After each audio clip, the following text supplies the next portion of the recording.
Alright, so this is my American Born Chinese episode 7 review. So, just one more episode left. So, it begins with, it begins with Jamie. He's at the studio for the reunion, so he did decide to go to the reunion. And, he meets the cast members, and at least one is really glad to see him. And then we get to the actual reunion and the televised reunion, and there's an interviewer. And they're having some fun, the usual type of reunion stuff. And then Jamie is asked first to put on the wig, which he pretends to do, but doesn't, because, well, why? So then they start asking inane questions, because, that's how these work. And they ask Jamie why he stopped acting. And he's like, I didn't stop, I just gave up on Hollywood. And the reason he gave up on Hollywood was the type of roles he was offered. And as I've mentioned in previous videos, this is in parallel with the actor's actual career. Now, I can't remember if he was just offered roles that he just didn't want, these typecasting type roles, or like Jamie was, or just not offered anything. I'm leaning towards not being offered anything. But, so Jamie is asked the question of, so you create this iconic character, what have you been up to? And then we move to Wei Shen and Jin. They are leaving his birthday party, and Wei Shen decides that he needs Quinan's help.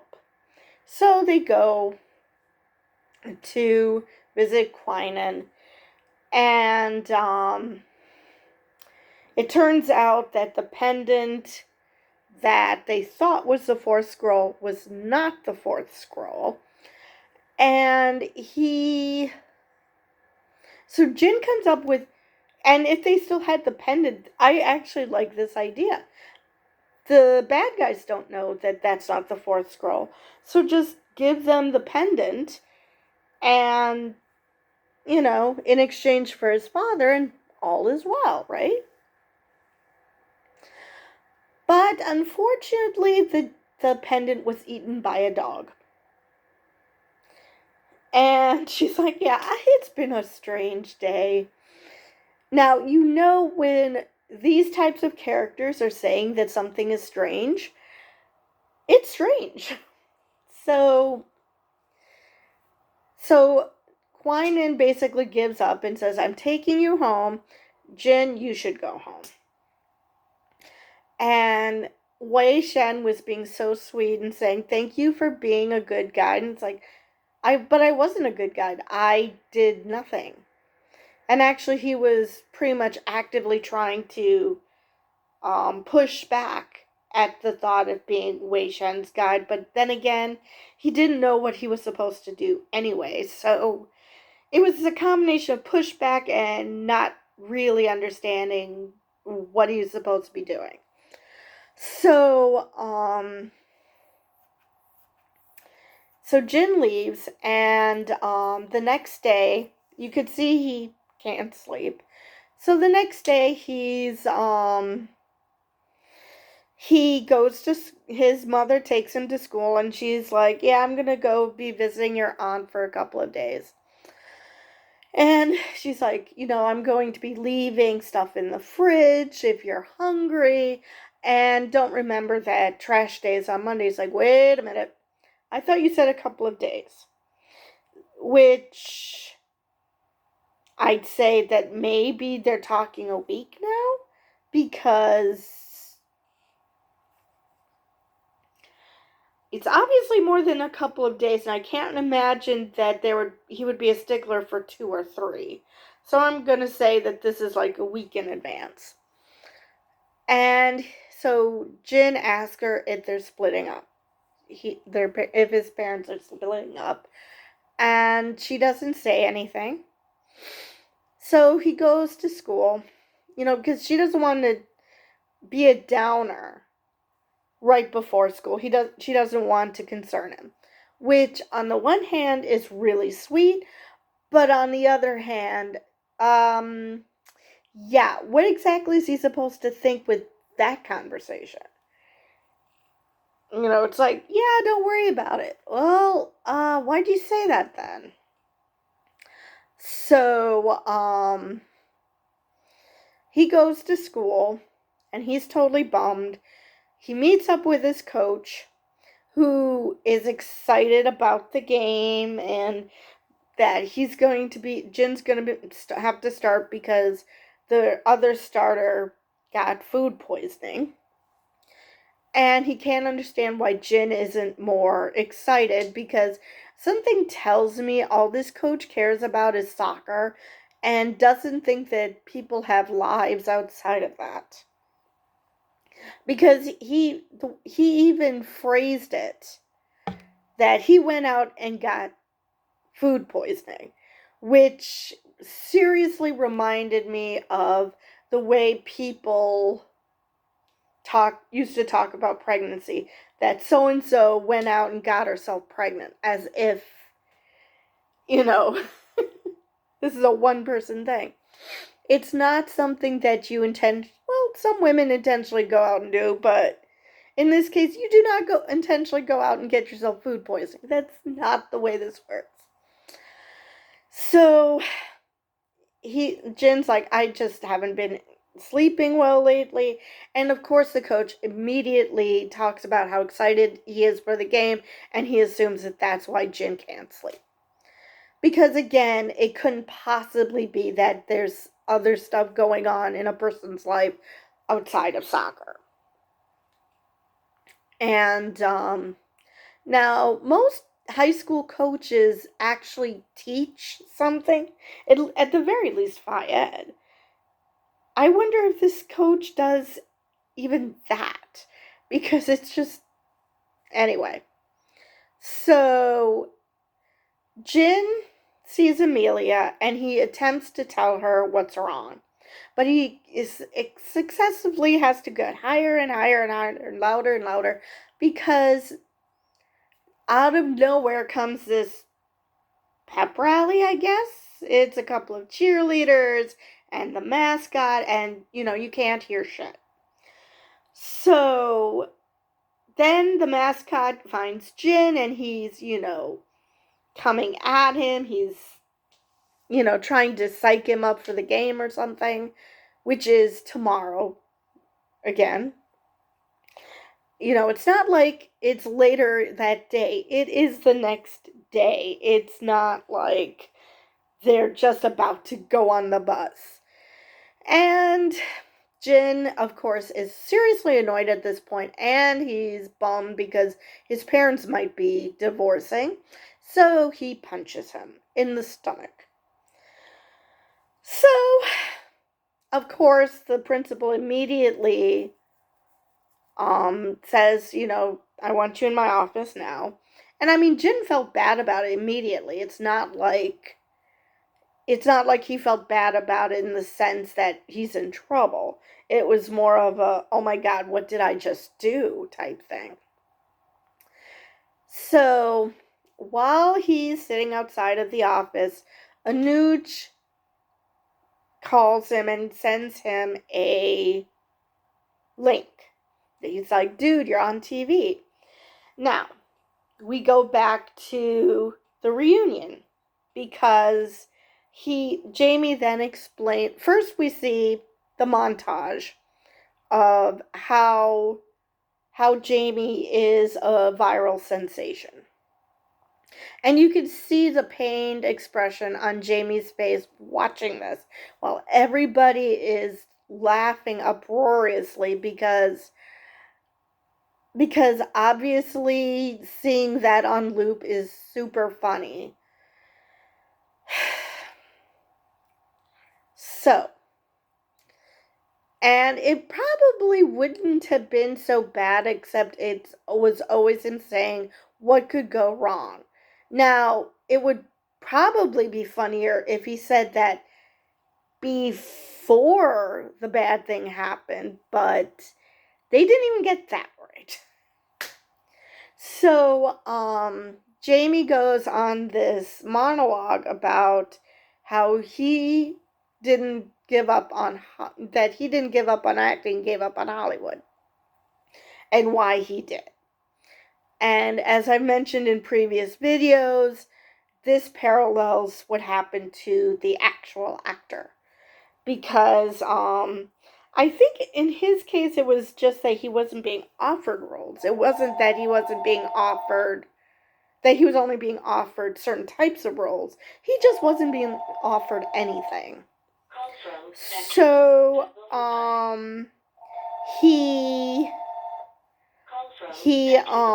went on, so he was explaining this, how he wanted to play a hero. And so the interviewer said the stupid joke about, oh, I guess the Batman creators didn't call, because obviously that's the funniest thing, is to have an Asian Batman. Because reasons. I'm not aware that there's anything about Bruce Wayne that screams he has to be white. But anyway, that isn't what Jamie was talking about. So then he mentioned how he teaches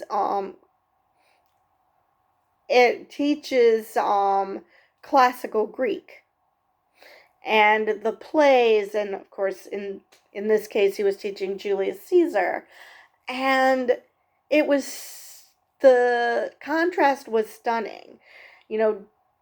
Everybody talking about, the interviewer being very shallow in his questioning, and even the co-star was like, oh yeah, I know how hard it is to make it in Hollywood.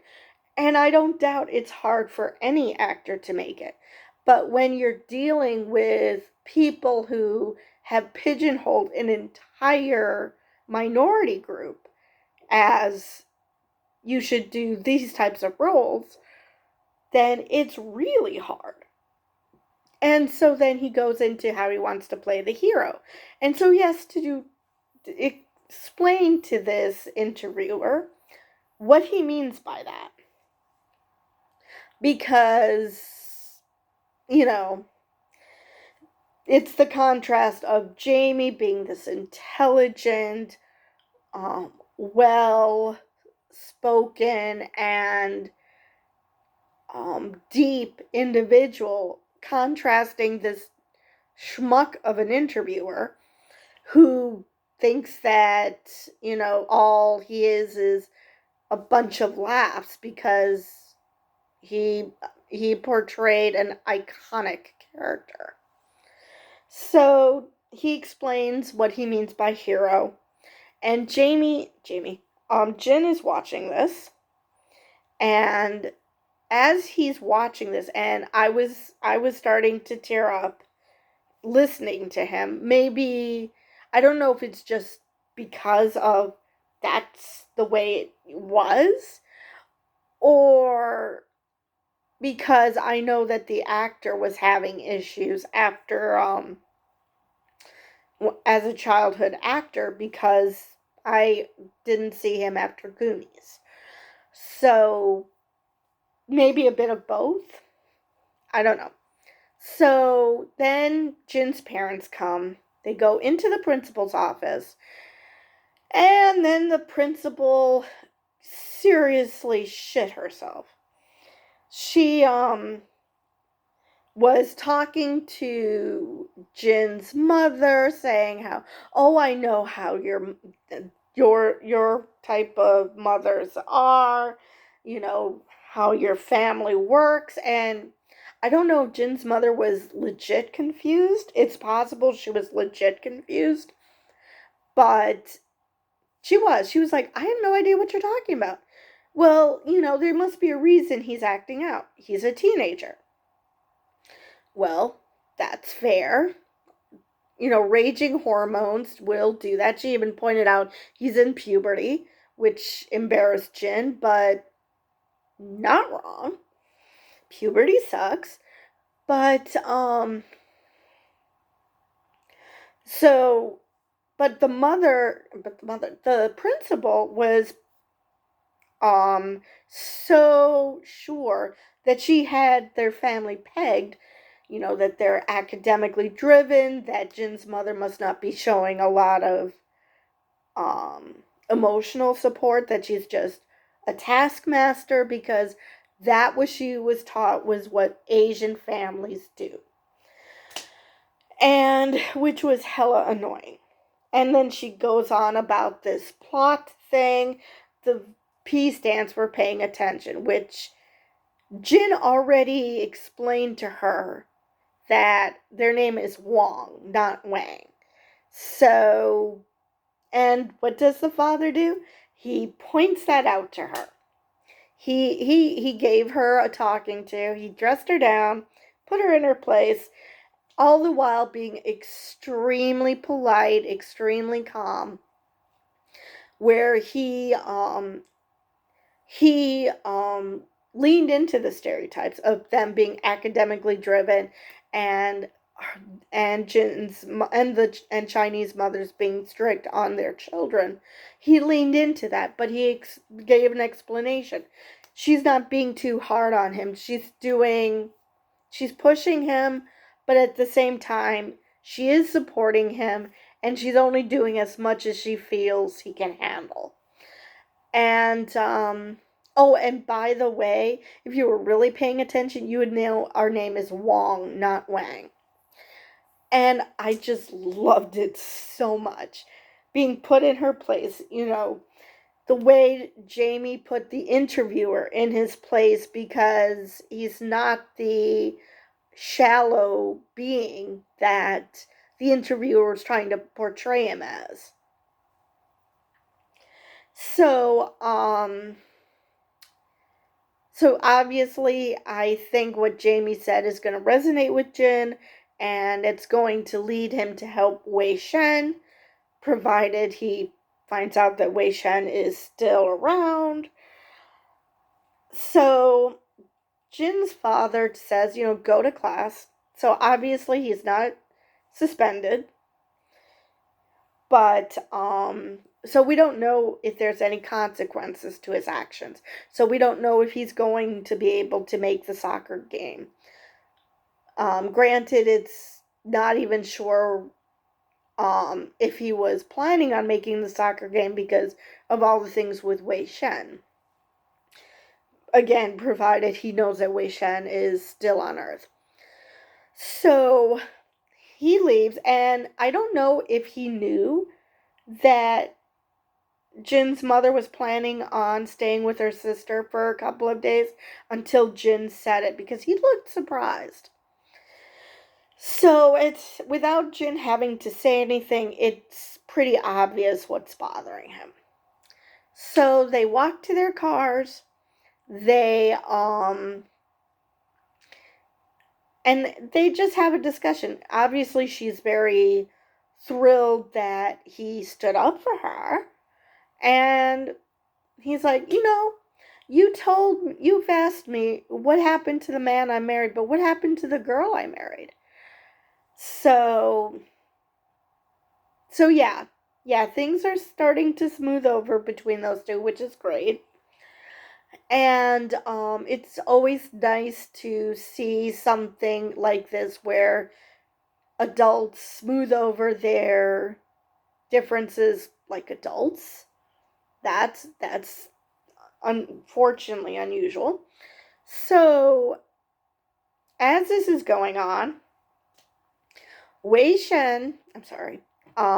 Gong is a prisoner of Numu Wang, and Ji Gong brings him some rice. And you see a piece of glass or something sticking out of his stomach. So Wu Gong was trying to convince Wukong was trying to convince Zhigong that, you know, if you let me out, I will help you get back into heaven. Again, we don't know why he was kicked out in the first place, or I missed it. So Zhigong just walks away. And then later on, Numu Wong, he drags him from where they were holding him and starts torturing him, which Zhigong is perfectly fine with, but then Wei Shen shows up. And because he had previously told Quainan that he was not, that he was not going to go back, that he was going to save his father, that he doesn't know how, but he's going to save his father. So he tries to defeat Numu Wong, and it doesn't go well. And then Numu Wong decides that he's going to kill both Wei Shen and his father, which sets off Zhigong because he's obviously got some principles. Okay, fine, we both have a problem with this guy. We will attack this guy, but leave his kid out of it. His kid has nothing to do with what we're mad at. So Zhigong tries to fight Numu Wong, and that doesn't go very well either. And it ends with Wei Shen being knocked out outside of where they were, and Zhigong runs away, and he's giving him some beads, and he's like, we've got to get out of here. And then you hear an explosion, and you kind of see an explosion. Now, throughout these episodes, especially the last two, Wei Shen has been bugging Quainan to help, and she keeps saying she won't interfere. But she's interfering with two heavenly beings fighting, so I assume that would be okay by her. So, I really think that explosion was not Numu Wong killing Wukong, which I'm positive that he's still alive, because we would have seen the body. So, I think Quainan was the cause of the explosion, and that Numu Wong is now in a world of hurt. So that's my prediction. Now, what the question is, the beads that Zhigong gave to Wei Shen. Now, I don't know, could it be that he had the fourth scroll all along? Or could that just be something like the beads that Quainan had? That it's some sort of a status symbol or something amongst heavenly beings, or just the typical fashion or something. So I'm very curious what those beads are. And that's how it ends. And I'm positive that Wukong is still alive, and I'm fairly sure that Quainan has something to do with it.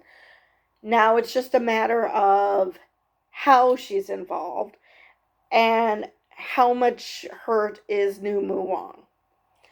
So, if he is even hurt, or if that was just her making an appearance, and we're gonna see next episode her taking care of business. So, I believe that's all I have for this episode, and I will see you guys in the next one.